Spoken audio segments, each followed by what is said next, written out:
যাবে। সেখানে ভারতবর্ষের প্রায় 29টি রাজ্য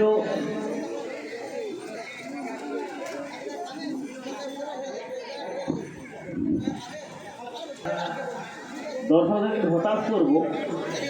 এটা বলেছিলাম খেলা হবে, এটাতে এই ম্যাচটি কোনো খেলা হবে না। যারা সিলেক্টর আছেন ওনারা দুদিন ধরে যে সমস্ত মেয়েদের পারফরমেন্স দেখেছেন সেখান থেকে ওদেরকে বেছে নিচ্ছেন। বল নিয়ে আর কোনো ম্যাচ আজকে আর হবে না, অনেক সিলেকশন করছেন।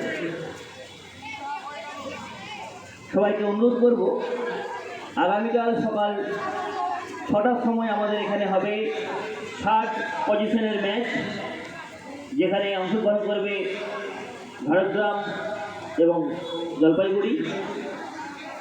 বাকি সিলেকশন হবে তারপরে বাঁকুড়া। এবং আগামীকাল সকাল 10টা, সময়টা মার্ক করবেন। আগামীকাল বুধবার সকাল 10টা আমাদের এই মাঠেই হবে 2025 সালের আন্ডার-19 গার্লস চ্যাম্পিয়নশিপের চূড়ান্ত match, final, Nadia versus Bankura.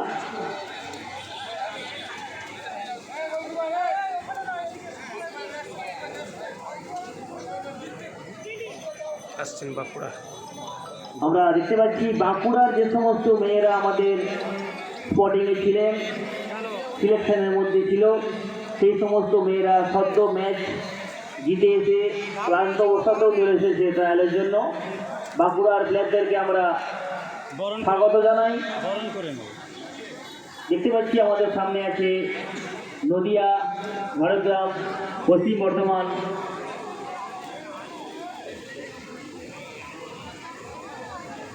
সমস্ত জেলার সেরা প্লেয়ারদের, যারা গত দুদিন ধরে সবচেয়ে ভালো পারফরমেন্স দিয়েছে, সেই মেয়েদেরকে আমাদের সিলেক্টররা আমাদের পশ্চিমবঙ্গ সরকারের আন্ডার-19 স্টেট টিমের জন্য সিলেকশন করছেন।